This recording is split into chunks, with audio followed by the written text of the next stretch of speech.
I'm sure most of you know what a cascarone is. Some people believe that if you make a wish and gently bump the egg before you break it over someone's head, that wish will come true.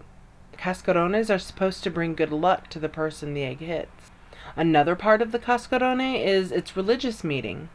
Because they are made from eggs, they symbolize rebirth and Jesus' resurrection. Now, normally if we were in person, we would all be raining confetti all over everyone and everything.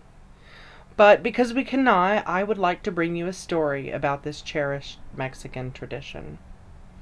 So today I will be reading Baile de los Cascarones, The Dance of the Eggshells by Carla, Aragón. Libby loved spring, and for the first time she and her big brother, J.D., were spending their spring break with their grandparents in New Mexico. Once there, Libby gave them big hugs and told them how excited she was to make cascarones.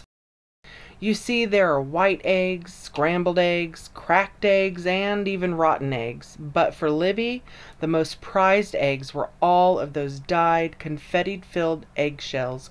Libby learned to value them as if they were made of gold. Each time these little treasures broke open, memories would spill forth of a joy-filled tradition passed on to her by her grandmother.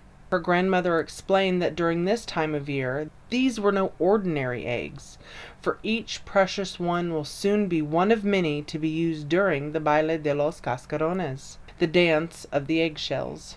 So that week, Libby's grandmother showed her and J.D. how to make some. For each egg, Libby carefully poked a small hole at the top and a bigger hole at the bottom.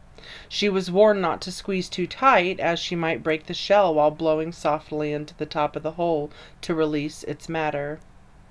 For her, this was always the coolest part. Libby began to slowly blow, and then, plop! The gooey, egg white, and sunny yolk belly flopped out onto the table, missing her bowl completely. Laughing, her grandmother cleaned it up, saying it would be used for fritters later, and then showed her how to do it without much mess. About halfway through the yolk removal, Libby's brother J.D. came in to help. He took all the eggshells and rinsed them out in cold water and laid them out to dry overnight. The next morning, Libby woke up and wasted no time in carefully filling the delicate eggshells with confetti from every color of the rainbow. Once each egg was filled, she pasted some tissue paper over the larger hole. This was to keep the paper dots from falling out. While she continued to decorate the eggshells with colored markers and tissue paper, she asked her grandmother why the Baile de los Cascarones was held a week after Easter. Her grandmother told her that for a long time many Spanish families in the northern New Mexico area were faithful in observing Lent.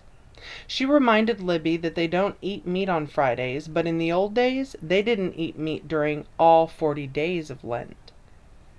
So instead, many dishes were prepared with eggs, and that made for a lot of empty eggshells. And they used these eggshells to make cascarones.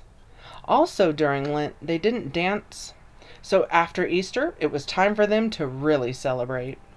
Soon the big day arrived, and Grandma pulled out a gift for both Libby and J.D.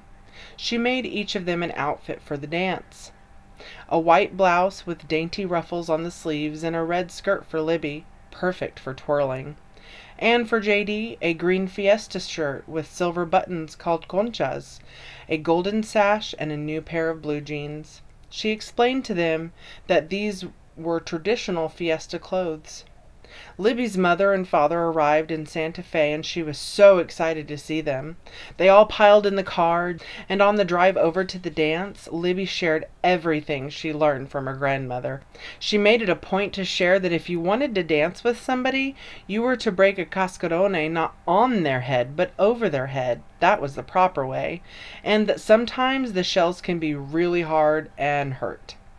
Once there, Libby quickly brought her Easter basket filled with all the different kinds of eggs she brought from home and began to look at them one at a time.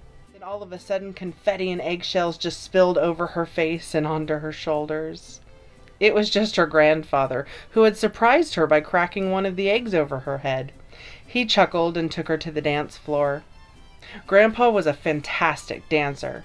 Libby bounced around trying to follow his every move. He guided her through each step and twirled her a few times until she got dizzy, and when the music ended, her grandfather led her off the dance floor to her father.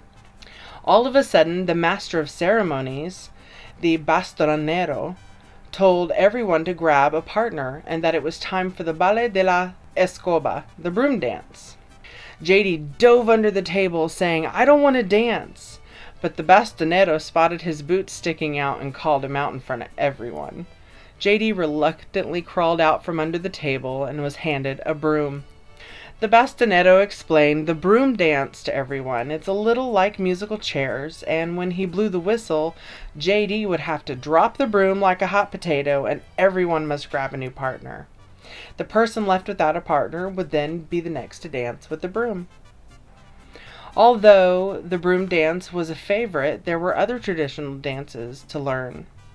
Libby went through her whole basket of cascarones as she danced the la cuna, which is called the cradle, el vase de los paños, the handkerchief waltz, la varsoviana, the put your little foot dance, and la raspa, the Mexican shuffle. And judging from all the confetti and eggshells on her hair and clothes, Libby had to have been the most popular dancer of the evening. She was covered. When the night ended, Libby realized she didn't have a single egg left. JD saw the disappointment on his sister's face as she glanced downward and looked in her empty basket.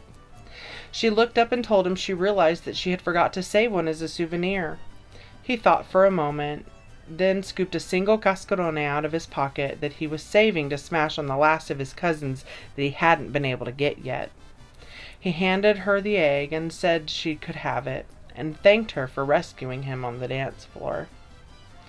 Later that evening, as Libby got ready for bed, she gazed out of the window at the twinkling stars over Santa Fe.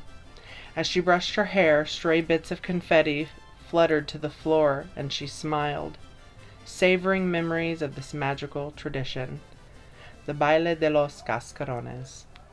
Thank you.